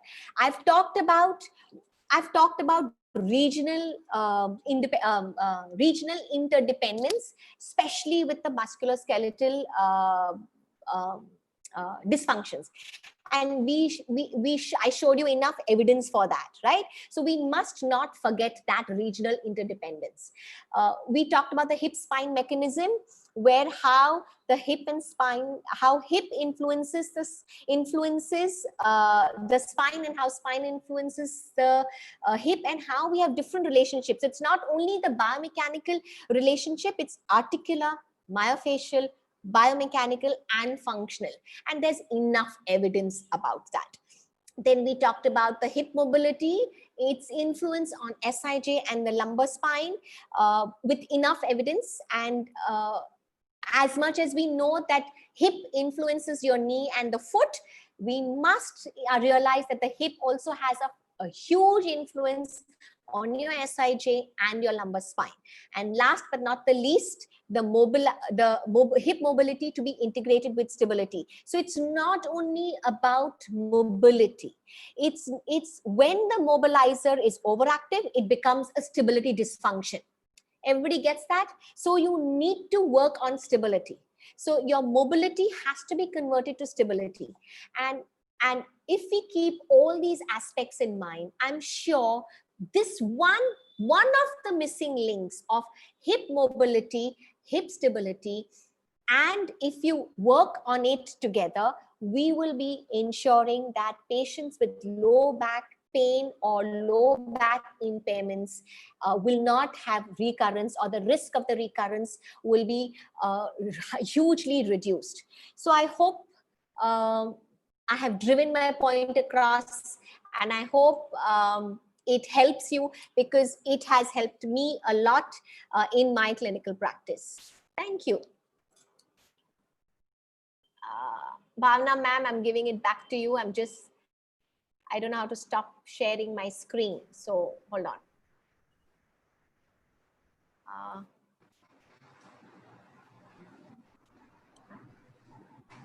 Wait. Okay. Ajita, can I start? Yes, ma'am. Okay. I think, thank you, Hemakshi, for that excellent session. I'm sure all the participants must have learned, understood how to see low back pain from a different angle. Yes. By both the speakers they have highlighted, and I would really like to appreciate the organizers for getting such excellent speakers who interconnected with their talks. A few points that I would like to highlight, the valuable points that were brought about by the speakers, that first of all, both the speakers, through their presentations, both the presentations were evidence-based, which is very essential in today's era. And Rajni first connected hip and the pelvis, and Himakshi went on to connect the SI joint and the hip in management of low back pain patient. Secondly, the importance of diagnosis of movement system impairments, which is very essential. We have progressed in, or I would say that there are a lot of advances in our treatment techniques, and we are using these treatment techniques without doing the diagnosis of movement impairments, movement system impairments. And therefore, through both the speakers have highlighted this role.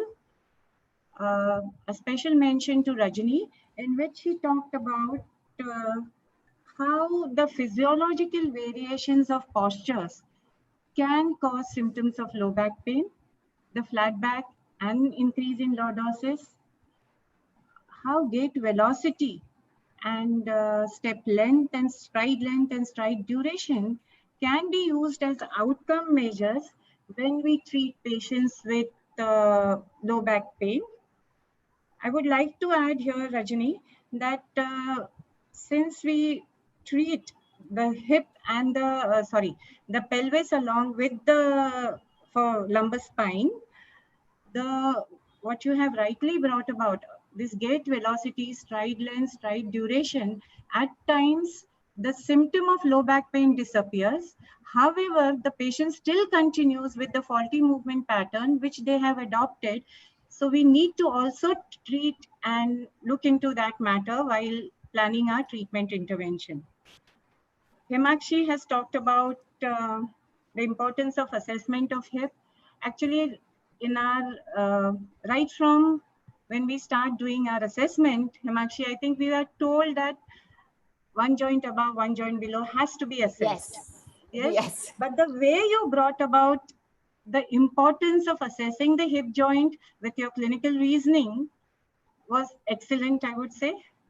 Thank The you. importance of mobility and stability going hand in hand through your uh, lectures, through this your slide presentations was explained very well.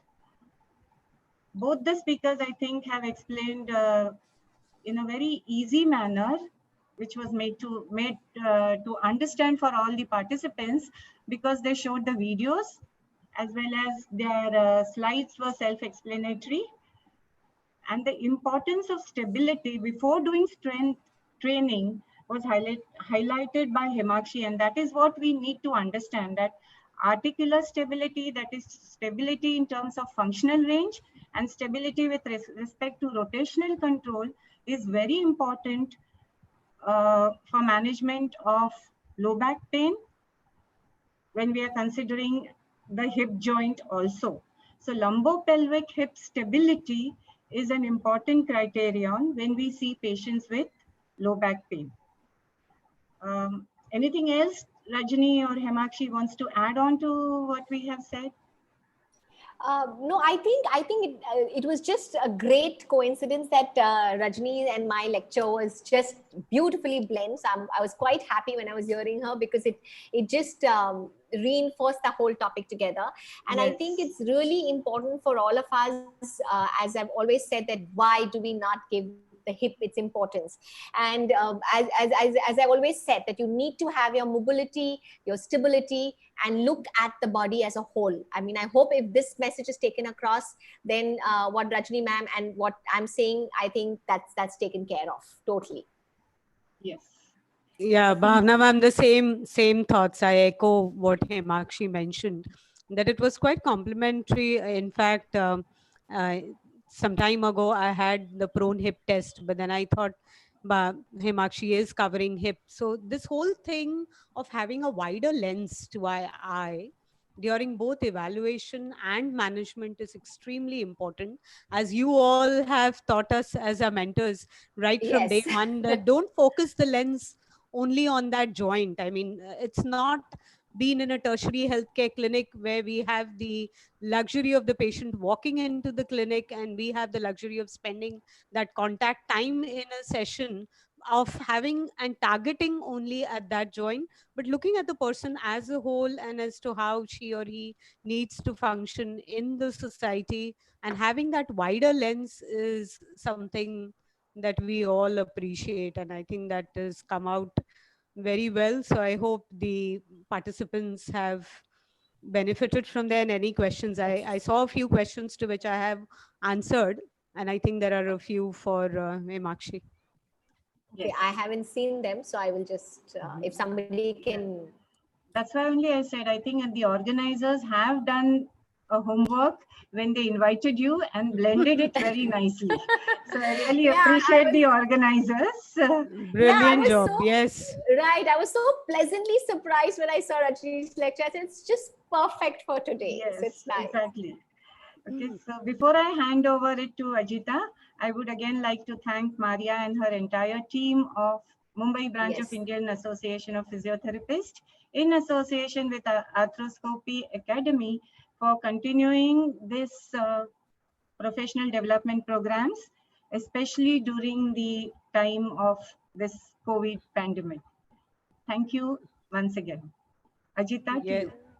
Thank you, ma'am. Thank you to BBIP. I think it's 20 years, I'm told, that BBIP is continuing such an exercise. And I think to go on like this with that same enthusiasm is hats off to all of you. Thank you. Everybody is trained with Shailesh Bhai and Deepak Kachalia.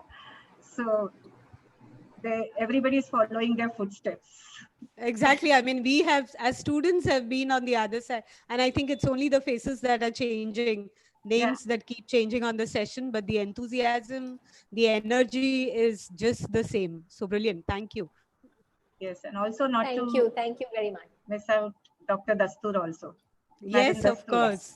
The founder, the Yes. visionary of the entire concept. Yes. Over to you, Ajita. Thank you, ma'am. Excellent presentations.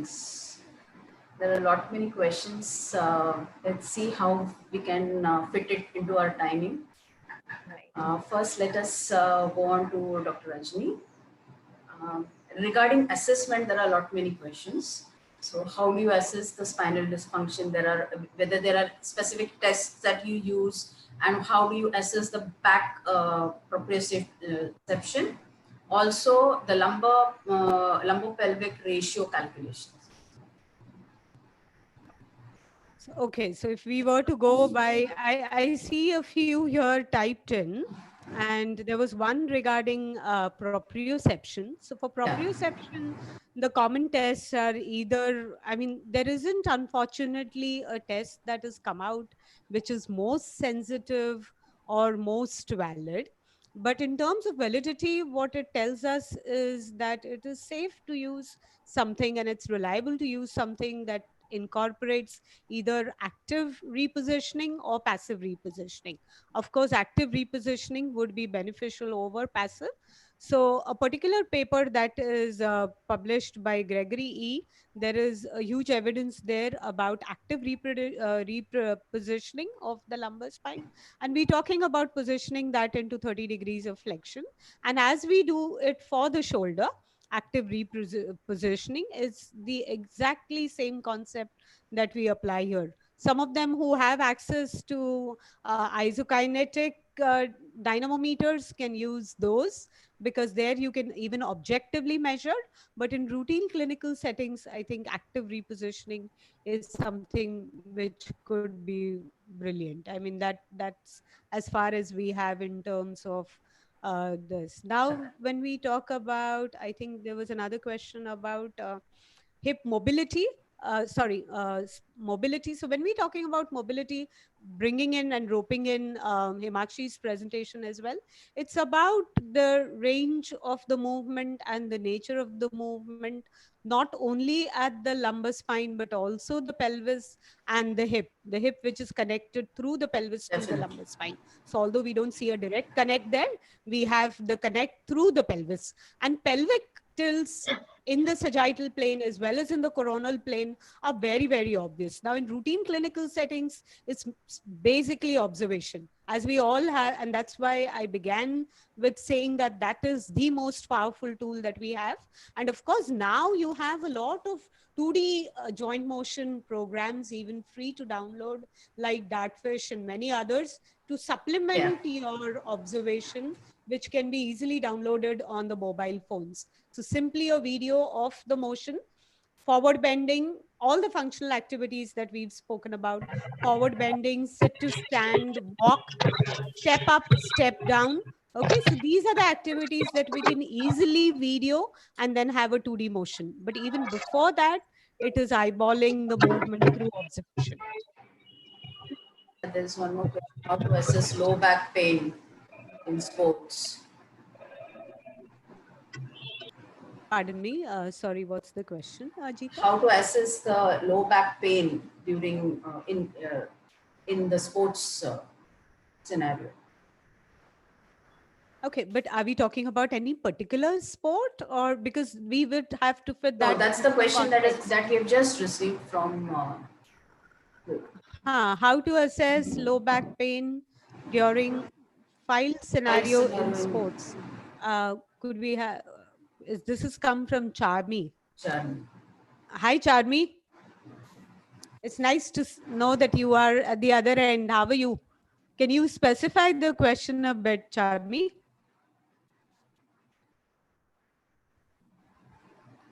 All right. So when you're talking about cricket, I think this is again going back to Himakshi's. So you find out whether it's exactly the spine, the hip. So when you talk about assessment, it's literally broad, isn't it? We've just said that when we speak about assessment, it is not only the kinematics of motion, at the joint proximal to it, distal to it. We've talked about the pelvis, the hip. We're also talking about the fear of movement, position, and the awareness of movement. Particularly in sport, kinesthesia or movement awareness plays an important and a very, very crucial role, because that's something which is under controlling the movement, and that is the importance that we undermine, although that is controlling the movement remotely during the sport on the field. So to talk about what could be the highlights of low back pain assessment, particularly in cricket sports, not only the range of motion of the spine, the nature of the movement of the spine, pelvis, the hip joint, but also to talk about the speed of the movement, talk about the control of the movement, talk about the fear linked to the movement, and the proprioception during movement. And there are specific tests for each of these. Can Dr. Himakshi take one question, please? Yes. Yeah, there's a question which says that which specific tests are carried out when you suspect that the low back pain is due to hip mobility issues, or or put it in other words, what are the important markers to differentiate between the hip issues and not the spine issues? Okay, so when I talked about the assessment, it's very important to do your screening questions and when you evaluate and when you screen out that what is your hip, who's a spine guy and who's the hip guy, right? So it talks about a lot of things like your area of pain, your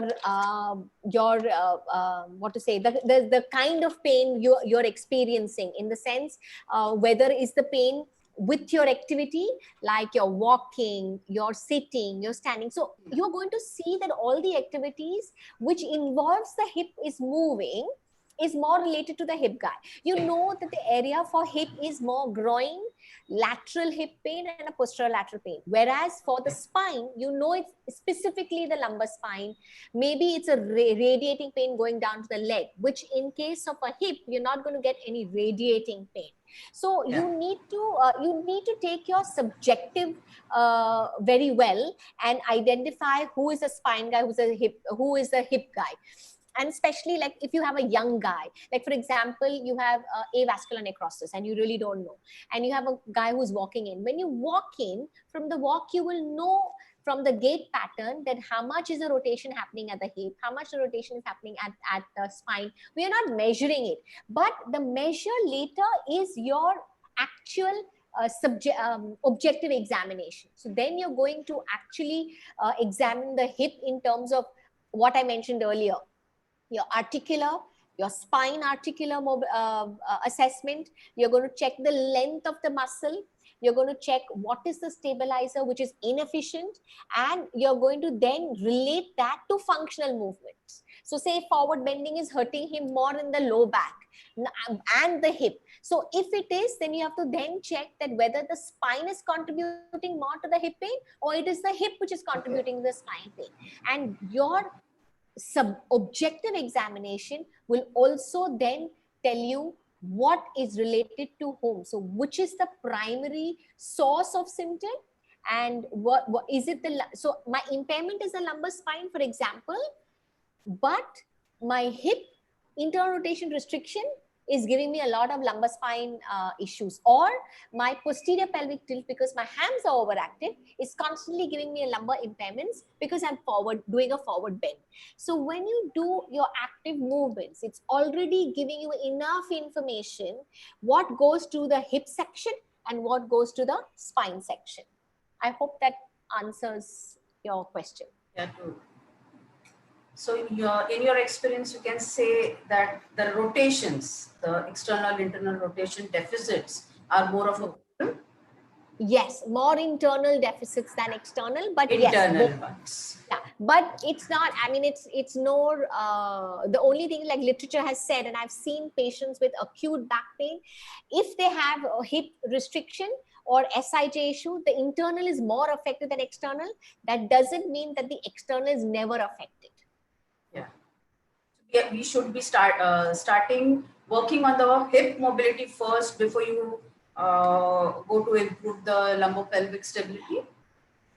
No. So the thing is, there is no rule. You have to make the puzzle fit.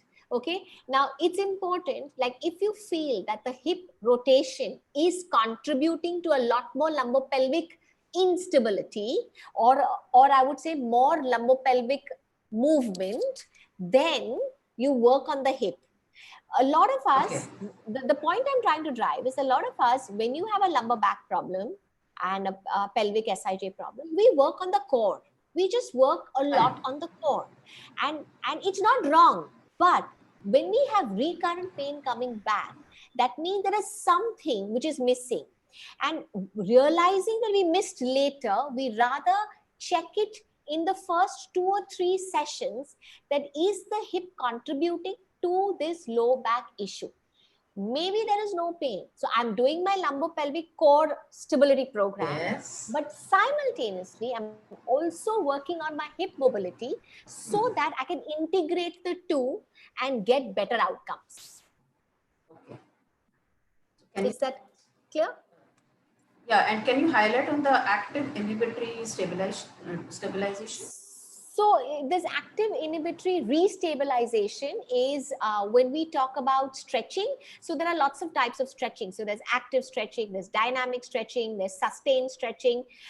Active inhibitory restabilization is something what we teach in our kinetic control courses, where we talk about, so say if I want to stretch the hamstrings, instead of just doing a passive stretch, which we all do either sitting and bending forwards, or we will do with putting one leg on the table and bending forwards, or we will hold the in supine, hold the thigh and stretch the leg up, not realizing what is happening to the lumbar spine. So if I'm going to stretch the hamstring already in a posterior pelvic tilt, where am I getting my stretch? God. So when I stretch my, so the way which we would, what I normally do is, you sit on the edge of the table, keep your lumbar spine neutral, and now straighten your leg. So you maintain the anterior pelvic tilt and you straighten your leg. You realize that my leg extension will not be full if I will not be full, because I am maintaining, I'm working very hard to stabilize my lumbar spine. So when I extend my leg and my lumbar spine starts going into flexion, I restabilize it into neutral, which is my regular normal anterior pelvic tilt, and I continue to extend my leg. So two things it does. It stretches my hamstring actively to the point I can control my lumbar spine. So when I keep correcting into my anterior rotation of the, or anterior tilt of the pelvis, I get a better stretch on my hamstring. And at the same time, because I'm actively restabilizing the lumbopelvic junction, I am already working on my superficial multifidus, which is a super stabilizer for the lumbar spine.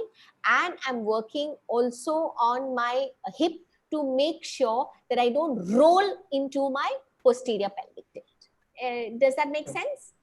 Yeah, that's true. So in your experience, can you just comment on the role of hip rotators in preventing injuries at the spine? Preventing. No. No. So you need to have hip rotators. You have your small rotators and your bigger rotators. So you have local stabilizers and your global stabilizers. You need to make sure that we work both. So your local stabilizers will keep your head of the humerus in the head of the femur into the acetabulum in your neutral position. Yes. So it stabilizes that. And your global stabilizers, which is your G mid and your G max, which are your two main global stabilizers. Yes. When you work, it also controls your hip motion when you're moving.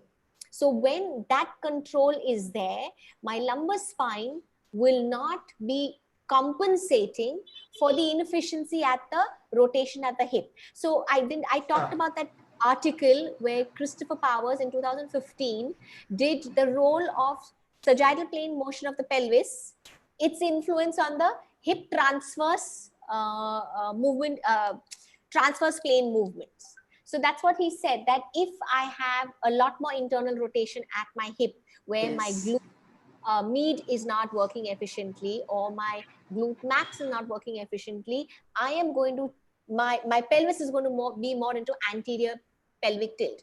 Now that completely changes the alignment from the lumbar spine to your pelvis, to your hip. So if I have a hip which controls better, and I work on the hip stability work, Yes. then my lumbar stability will work more efficiently. And eventually Definitely. you integrate your glutes with your obliques when you're doing a single leg stance. Does that make sense? Yeah, that's true. Do we have Dr. Rajni with us? This question is for Dr. Rajni. Yeah, can you comment on the kyphoscoliosis, the spine? So how does it affect the movements of the rib cage and the lung compliance? And what is the compensatory movements that you may recommend? You're not audible. When we talk about a combination of kyphoscoliosis, there would be impairments of the movement of the thoracic, the lumbar spine, and of course, because of the thorax, even the shoulder girdle that we take into account, and the rib cage anteriorly. And these implications would be, these impairments would be in the sagittal plane, in the coronal plane, and there is very limited in terms of in the thoracic spine, that we have to worry about in the transverse plane, because even physiologically there is limited rotation that occurs there. But certainly when there is a combination of an additional element of scoliosis to it, then it is the coronal plane which becomes extremely important, and then the impairments that come in terms of the chest wall biomechanics, and therefore the effect that the negative effect that it has on pulmonary function in terms of capacities being reduced. And that's where, if you noticed one of the slide that even Himakshi was pointing out to, it is very, very important to even look at the cardiopulmonary performance of the person, whether it is during walking or whether it is during running that we're talking about. So kyphoscoliosis particularly so, because it has a direct impact on pulmonary function which gets restricted. So both in terms of evaluation and management, we have to pay attention to measurements of these deviations in the coronal plane, the sagittal plane, and largely in terms of kyphoscoliosis, the pulmonary function.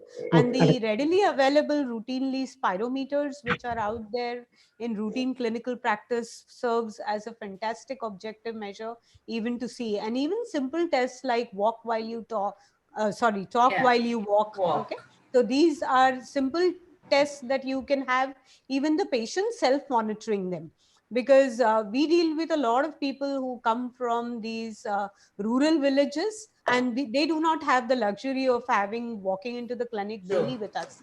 So when they have to go out there, we need to train them and self-empower them with certain tests that they can perform independently themselves, and then connect to us if there are signs which are monitoring.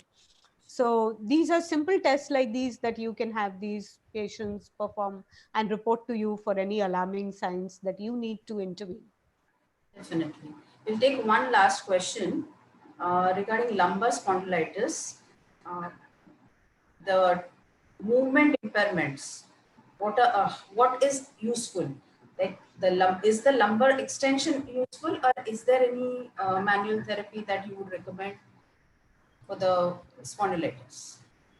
Now, when you talk about spondylitis, of course, biomechanical evidence clearly suggests that there is increased loading in hyperextension that occurs. But in terms of manual therapy, I think Himakshi would be an expert.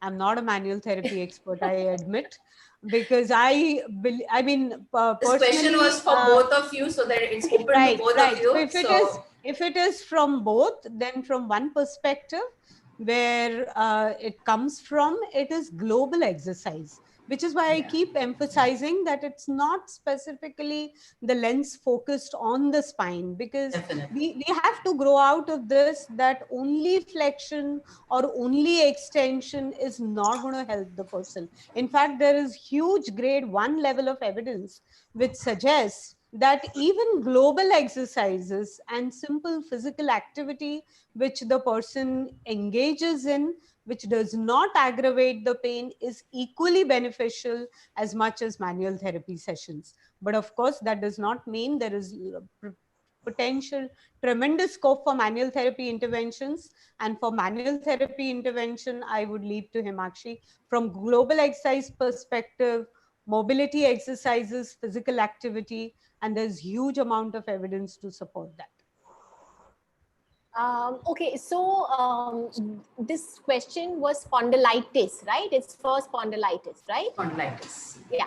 Okay, so okay, so I would look at it a little differently. Instead of, okay, if you want to do a manual therapy technique, I would do a rotation more, okay? Because that opens up the joint a lot better. Now, if you have spondylitis, it's more you're treating like an anatomical model.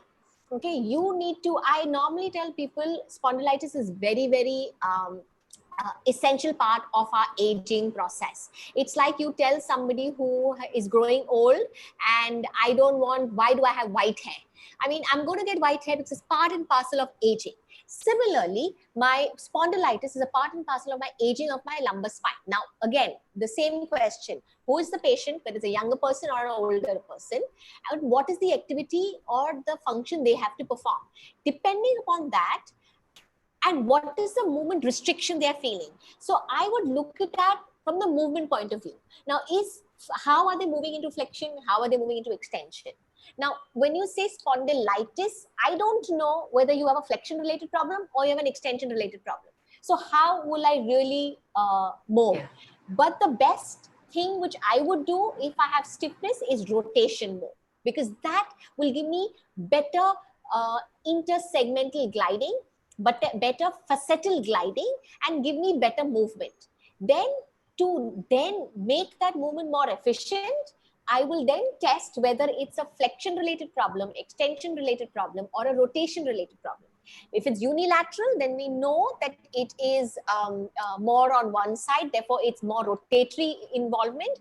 Then I would then check the mobilizer overactivity and the stabilizer inefficiency. So if it is a female who has excessive lumbar lordosis, as Rajni talked about, I would work and look at the obliques with my glutes, because that's important to balance the two, so that my hamstring or my rectus femoris, which is my hip flexor, and my erectus spinae comes down, so that the loading on my spine is lesser with any activity I do, whether I sit to stand, whether I bend forwards and pick up things, I don't know. So this is the way I would go, and then work on the mobilizer length with the stabilizer retraining, and look it as a whole, and then see why have I got this degeneration. If it's a younger patient, I've got this degeneration early, I need to know what is the loading factor, whether hip is the loading factor, whether the pelvis is the loading factor, whether it's a muscle which is causing the loading factor. So I would look at it as a whole. Does that answer your question? Yeah. Thank you so much. The question and answer session was equally interesting. Thank you. Thank you. Most of the questions, the queries have been answered. Thank you so much. And I'll hand over to the host, Dr. Ravindran.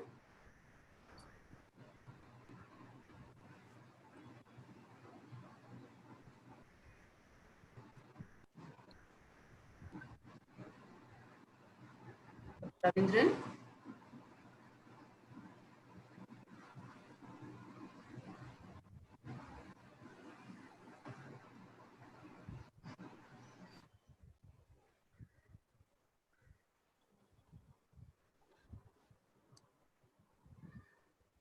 Hello?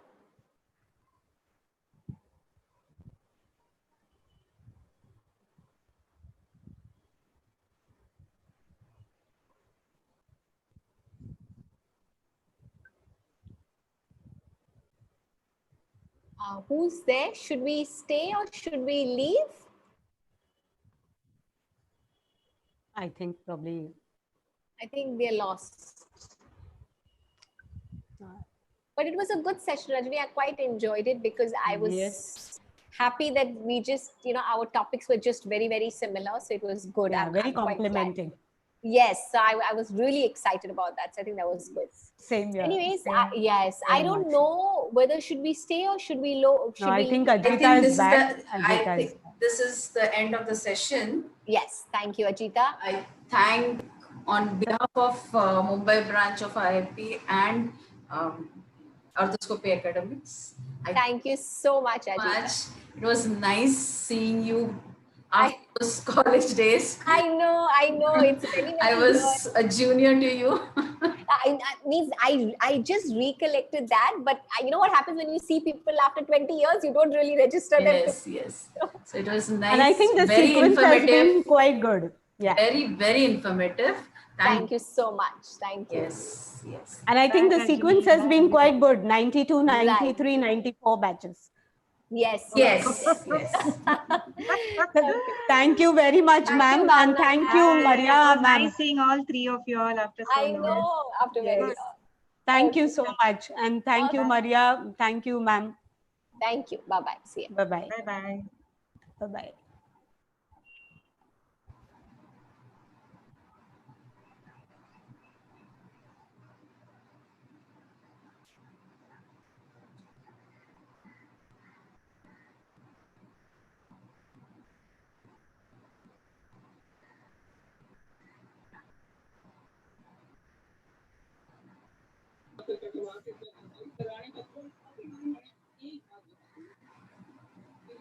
जरूरी क्या है